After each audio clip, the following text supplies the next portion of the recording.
terjadi, karena kuasa-Mu yang pegang hidupku, yang buka jalan bagiku. Kami berteman bersama dengan Engkau Tuhan. Terima kasih Tuhan, Engkau rahmat baik dalam hidup kami, dan kami percaya Engkau menuntun langkah hidup kami terus-menerus sampai pada akhirnya. Dalam nama Yesus, haleluya, amin. Selalu menjagaku sebelai. Dan sedangkan besok tuh hari Selasanya tuh aku harus bayar sales gitu. Nah, kalau hujan sesuai sebelumnya mesti tidak ada orang beli. Orang keluar tuh males sekali. Ini tuh bayar di sales, belum lagi ada barang datang. Ya aku gitu, saya cuma doa dalam hati, Tuhan tolong supaya hujannya reda. Gak ada terus. Tapi di luar di deres tuh Tuhan kirim terus pembeli. Ada iya. Padahal secara manusia itu gak mungkin iya. Siapa mau cari hujan atau tidak mau teman beli. Terus orang pakai payung beli, sehingga puji Tuhan besoknya cukup. Amin. Ada bisa Amin. bulaan. Amin. Ibu 5 roti dan 2 ikan ya, sampai sisa deh. Musim akan selalu berganti, tapi kasih Tuhan tetap abadi. Siapa yang mengalami seperti itu? Jujur saya mengalami ya, memang musim berganti, panas ke hujan, hujan ke panas, terus musim dalam hidup kita mungkin musim, kalau kita mau beriman tidak ada musim kering bagi anak-anak Tuhan. Amin saudara. Amin. Kita imani dengan iman yang kesungguhan hati kita, dengan iman. Memang dikatakan dalam lagu musim akan selalu berganti, tapi kasih Tuhan kepada kita tetap abadi. Amin saudara. Amin. Jadi kalau boleh mau sharing, saya mau jujur berkata, musim yang saya alami mendapatkan kasih Tuhan yang tetap abadi. Apapun musim yang terjadi secara global, tapi Tuhan tetap menyertai dalam kehidupan kami sekeluarga. Kalimat berikutnya Pak Haji. Tuhan selalu menolongku. Ya, Tuhan selalu menolongku. Itu juga saya alami, kami alami. Tuhan selalu menjagaku. Dia mengenyangkanku, itu juga kami, maksudnya saya juga mengalami. Semoga juga semua saudara yang ada di sini juga mengalami hal yang sama sesuai dengan lagu yang kita nyanyikan tadi ya. Dia mengenyangkanku dan peliharaku seumur hidupku. Nanti mungkin pulang di rumah kita pujikan lagu itu terus dengan iman percaya saudara. Lagu tersebut luar biasa ya. Terus saya teringat ini saudari kita Wanda berapa hari lalu kan datang ke tempat jualan saya kebetulan jualan tapi cuma 12 hari karena jualannya kayak pasar gitu ya, di tempat pertandingan basket, jadi harinya lompat-lompat cuma 12 hari atau 13, ini masih sampai akhir bulan. Nah si saudari kita Sendiri juga punya masalah, entah itu ekonomi, entah itu dengan keluarga, dengan suami, dengan istri, pasti ada kita punya masalah ya. Pasangan kita yang begini, pasangan kita yang begitu ya, anak-anak kita yang mungkin ada yang mau bercerai atau ada yang gimana, yang nakal ya, itu semua kita pasti ngalami masalah. Tapi tolong jangan sampai kita berpindah tempat ya. Kita sudah tahu bahwa kebenaran itu ada di dalam Tuhan Yesus, jangan ditukar dengan apapun ya. Kedua, saya mau bilang ya, kenapa kok kadang ada orang banyak bilang ya, tanya gini, saya ini kan sudah Kristen, saya sudah percaya Tuhan, saya sudah beriman, saya sudah berdoa, saya sudah berpuasa, bahkan saya setiap minggu datang setiap hari itu ke persekutuan. Tapi kok kenapa? Kok saya ini kok tidak diberkati ya, seolah-olah saya ini kok kurang uang, kok Tuhan tidak jawab gitu ya kadang ya. Saya ini sudah doakan anak saya supaya bertobat berubah, tapi kenapa kok tidak ada perubahan? Yang harus kita ingat ya, kita ini hidup ya. Ini aja tadi yang kita nyanyikan musim ya. Di Amerika ada 4 musim ya. Itu harus dijalani 4 musim itu. Kalau di Indonesia 2 musim. Kadang kita ini ribet ya. Kalau musim kering kita bilang, aduh panas, kepingin hujan gitu loh, kepingin yang dingin gitu. Tapi begitu hujan kita ya ngomel, aduh hujan lagi, jemuran nggak kering lagi, terus hujan lagi, kita nggak bisa kemana-mana. Jadi ini kita nih sebenarnya manusia tuh nggak pernah puas, hujan kepingin panas kepingin hujan ya. Kita harus, tapi tetap yang harus kita ingat, kita tetap harus menjalani musim itu toh. Kita kan nggak mungkin, aku nggak mau musim hujan, terus kita mau lari kemana, nggak bisa toh. Tetap kita harus jalani. Ya itu di dalam hidup kita juga seperti itu. Yusuf, ya kita ingat cerita Yusuf. Dia mengalami 4 proses. 1, ditolak sama keluarganya, ya toh. Dia dibenci sama kakak-kakaknya, ya toh kita tahu ya. Kedua, sehingga saking bencinya dibuang di sumur. Ya, ketiga, setelah itu dia dipenjara. Setelah dipenjara, terus kemudian dia jadi budak Potifar. Jadi budak Potifar di penjara. Tapi dari penjara itulah ya, penjaranya orang Mesir kita sudah pernah dengar sharing ya. Itu beda dengan penjara-penjara kita ya. Yang di sini itu penjara bawah tanah biasanya ya. Ya, terus kemudian jadi Firaun. Lah kita ini loh manusia, seringnya kan gini ya. Kalau lihat, waduh rek, enak rek kalau jadi KFC ya, franchise-ku di mana-mana ya. Aku wis jadi orang sugih. Tapi kita pernahkah berpikir dulu KFC itu bagaimana memulainya? Dia itu loh, kolonel itu di usianya yang sudah tua, sudah lansia. Ini Hana aja 50 sudah bilang tua ya. Kolonel itu kalau nggak salah 60 dia memulai usahanya. Dengan membuat ayam goreng, terus ditawarkan di tetangga-tetangga.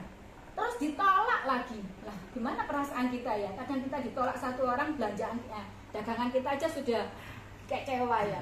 Itu dia gitu. Jadi bertahun-tahun dia, jadi bukan setahun 2 tahun, tapi akhirnya sekarang menjadi franchise terbesar, menjadi orang kaya. Coca-Cola.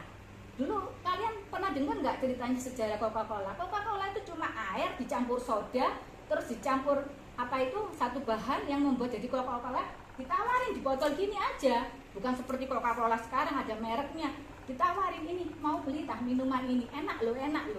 Tapi nggak ada yang beli gitu loh. Sampai suatu hari ada yang mau, akhirnya tergerak, akhirnya dibuat, ternyata akhirnya jadi booming. Nah akhirnya jadi Coca-Cola. Nah kita ini kan kebanyakan gitu ya. Kalau sudah jadi orang kaya kita suka mengeluh, waduh enak ya KFC itu, Pak aku kok enggak kaya seperti KFC, kenapa aku seperti ini hidupku Tuhan.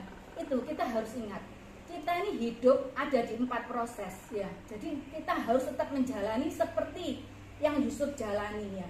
Jadi kita enggak bisa ceritanya, waduh enak, langsung mau jadi seperti Firaun, seperti Yusuf. Tuhan jadikan aku seperti Yusuf. Nah, kalau kita kadang sering berdoa, jadikan aku seperti Daud. Kita yang membayangkan tuh waktu Daud jadi raja, waktu Yusuf jadi Firaun, itu yang kita bayangkan toh. Tapi kita nggak membayangkan sebelumnya.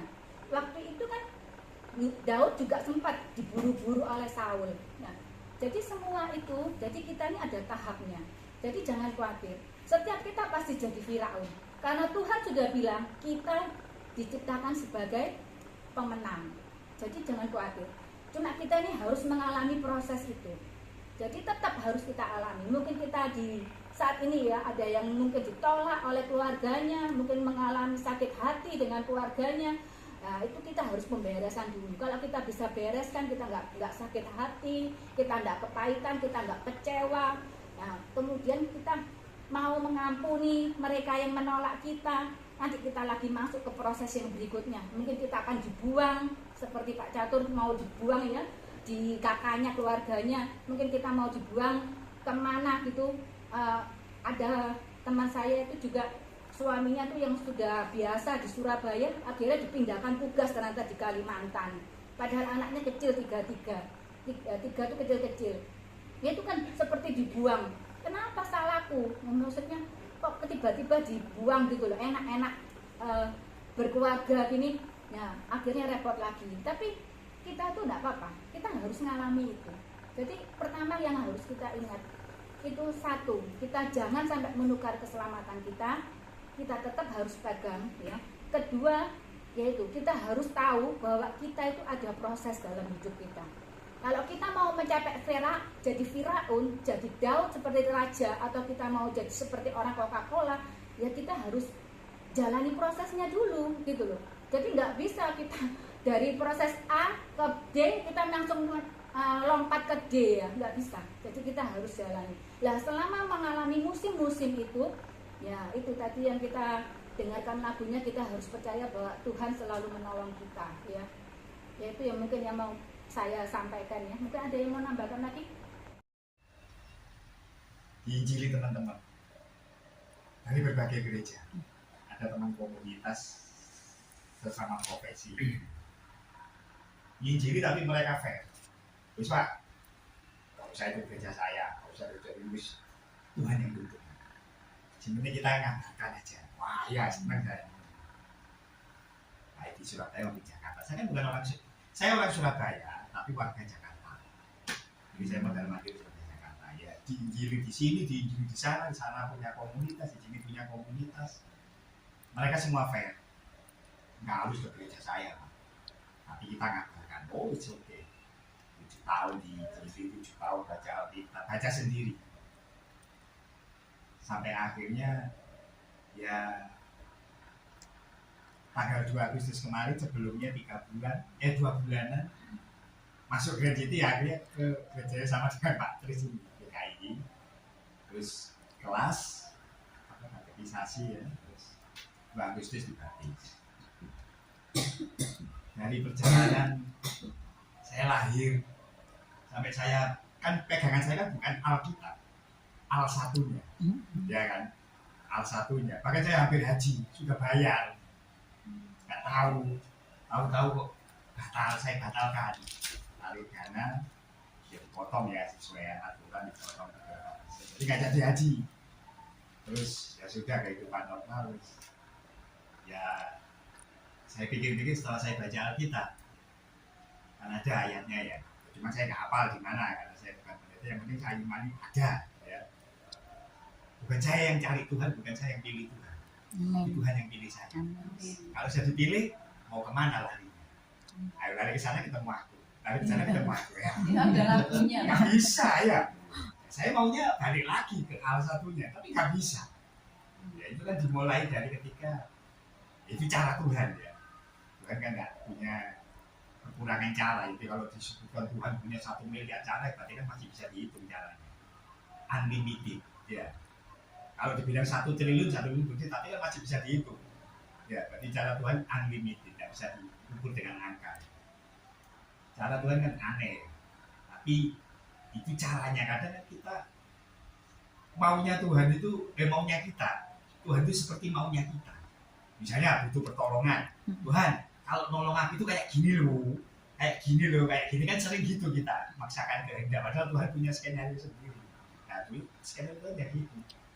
Dimulai dari persoalan ekonomi, usaha mulai turun, satu bidang, usaha kan ada banyak, satu bidang ini mulai turun.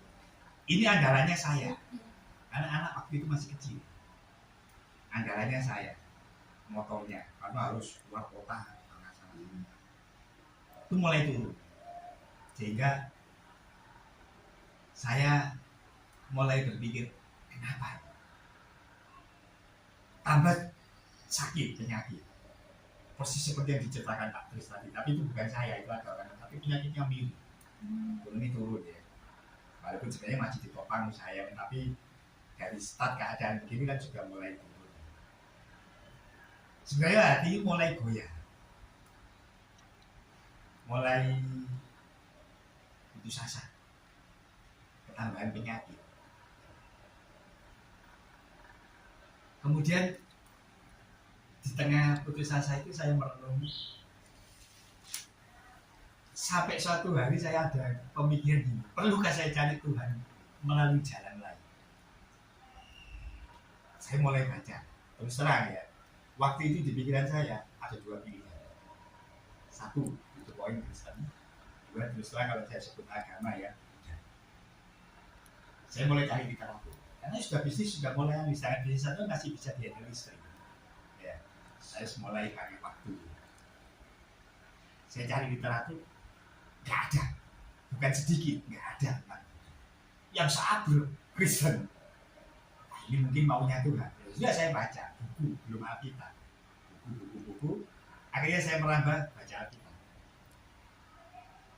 urut mulai kejadian ngerti nggak ngerti saya baca sampai akhirnya suatu saat nah ini cocok ini kan saya pernah berpikir bagaimana kalau saya datang pada jalan lain kan ada ayat akulah jalan dan kebenaran dan hidup wah ini lewat ini aja tidak ada yang dapat datang kepada Bapak yang melalui aku apa Allah itu Allah saya sama Allahnya selama ini saya datang ya menurut agama sebelah ya nah, ini ada ini tidak ada yang dapat datang pada Allah kalau ini tidak ditemukan di ayat yang satu ini berarti semacam ada jaminan bahwa kalau melalui dia saya sampaikan karena jelas ayat di Al-Sebelah ada ayat yang terang-terang untuk poin dengan tegas mengatakan melalui aku M ya M kan sebelah ya idolanya kan itu akan sampai nggak ada ya.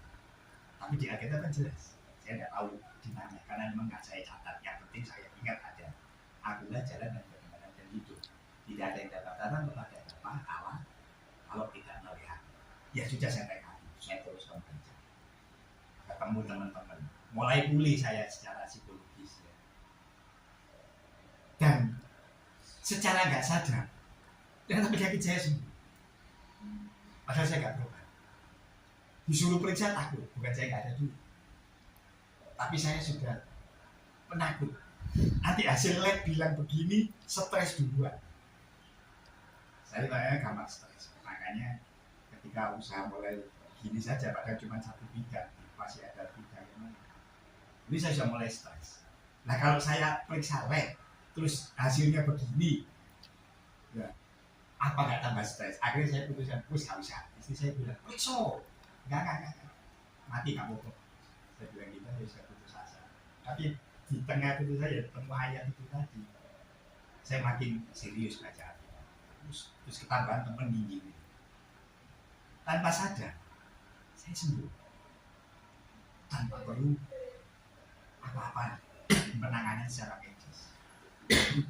dulu ya salah satunya sampai setahun setengah ya mohon maaf kalau saya kencing saya ke belakang itu dua-duanya buat setahun setengah jadi kalau ke mall baik di Surabaya maupun Jakarta saya nggak pernah kalau kencing ke toilet yang urinoir gitu ya saya mesti masuk bilik karena sama takut nanti ada orang lihat merah itu setahun setengah misalnya nah saya harus biarin saya baca aja kitab sampai habis Wahyu saya ulangi lagi kalau nggak salah saya cuma 2,5 kali itu disamping diinjili teman-teman saya semakin matang tinggal Tuhan tunjuk aja gerejanya kapan waktunya terserah saja ada salah satu teman yang di ayat juga ada ya bahwa hidup saya itu sudah dirancang di dalam gulungan kitab yang itu sudah ditulis terus takutnya kalau ini dikira yang pihak Islam ya gitu enggak aku memang mau sejak saya dibaptis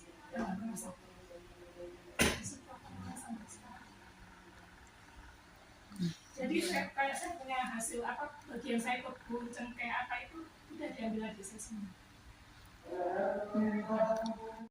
jadi dengan ini akhirnya yang ibu haji itu loh bilang sama adik saya dia karena kata masuk Kristen bukan karena dia karena manusia atau karena dia bersuami karena memang udah pilihan jadi orang di kampung itu sekarang belum menerima saya cuma satu adik saya karena mungkin ya itu takutnya bagian harta kalau saya nggak apa-apa kalau belum bisa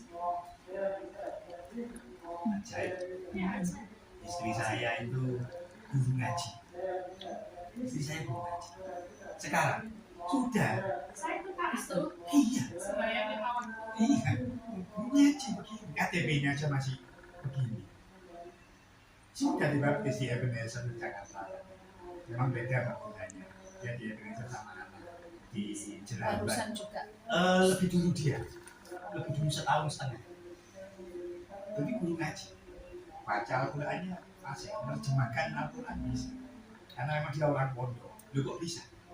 Ya karena tulisannya. Iya. Seperti di YouTube, Bambang Dursena ya, kan terkenal ya. Dia belajar di Al-Azhar itu kan belajar di Al-Azhar kan belajar Islam. Lah kok jadi Kristen sekarang? Jadi fasih semuanya. Bahasa Ibrani. Bambang Terus Sebab iya kita mujizat Tuhan itu tidak bisa dibatasi dengan pikiran manusia, dengan apapun yang ada di depan manusia. Maksudnya Tuhan itu luar biasa sekali kalau dia bekerja. Jadi tidak mungkin bisa dipikir dinalar, itu tidak mungkin. Dia setelah check up ternyata kreatinnya tinggi. Kreatinnya tinggi sama dokter disuruh cuci darah. Dia ngomong gini, "Dok, saya masih belum siap untuk cuci darah." Mungkin karena mental, beban apa yang maksudnya. Oh iya sih. Akhirnya setelah apa ya, dia mungkin dengarkan itu loh, kayak khotbah Deddy Basir atau apa, itu menguatkan dia. Maksudnya jangan takut, hidup dan mati di tangan Tuhan. Maksudnya manusia itu tidak bisa divonis hidup atau mati dengan keadaan itu loh. Sebab hidup dan mati manusia itu ada di tangan Tuhan. Tuhan yang terus dia memberanikan diri. "Dok, ya sudah dok, saya mulai siap cuci darah." Sudah cuci darah selama 6 bulan. Satu minggu 2 kali cuci darah. Setelah 6 bulan, terus kan setiap mau cuci darah katanya dicek kreatinnya biasanya ya. Maksudnya dicek lagi kreatinnya atau apanya baru cuci darah kan. Itu kreatinnya turun. Dari 6 mungkin jadi 3. Dokternya terus bilang, "Ini sekarang sudah agak membaik. Sekarang 1 minggu cuma 1 kali aja cuci darah." Itu rutin sampai berapa? Mulai bulan Juni mungkin 2024 sampai bulan apa ya, lupa. Bulan Mei 2025. Cuci darah dari 2 kali jadi cuma 1 kali. Mujizat enggak? Mujizat. Sebab orang kalau cuci darah, orang kalau cuci darah, kalau ginjal sudah rusak, tidak mungkin bisa kembali asal. Maksudnya kalau itu bisa berkurang karena kreatinnya turun. Jadi akhirnya suatu ketika sampai bulan Mei 2025 diperiksa lagi kreatinnya, dokternya bilang, "Sudah, kamu ini sudah tidak perlu cuci darah, kreatinnya sudah normal." Dia itu sebelum itu dia kan doa nangis Tuhan, apa maksudnya itu hidup dan mati dia kuatkan terus dengan perkataan doa gitu. Akhirnya mujizat terjadi, tidak perlu cuci darah sudah 6 bulan ini tidak cuci darah. Itu bagi saya itu mujizat yang di manusia memang sangat besar, karena mustahil ya, maksudnya ya orang harus cuci darah terus tidak cuci darah, itu lepas itu biasanya tidak bisa. Tidak ada kata lepas, mati iya. Ya teman-temannya itu kan ada WA group katanya, apa namanya di rumah sakit itu kan ada kayak WA yang orang cuci darah itu. Nah itu terus ngomong, biasanya di WA group itu, "Bapak ini, siapa ini meninggal," itu biasa. Oh ya, innalillahi apa-apa ya kan, banyak yang Islam juga.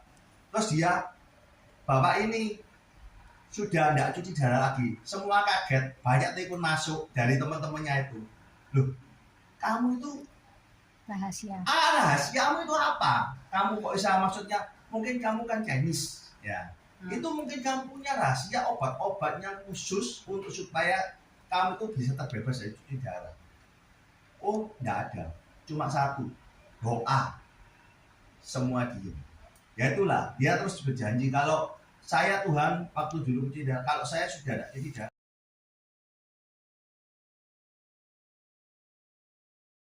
Terjadi karena kuasa-Mu yang pegang hidup.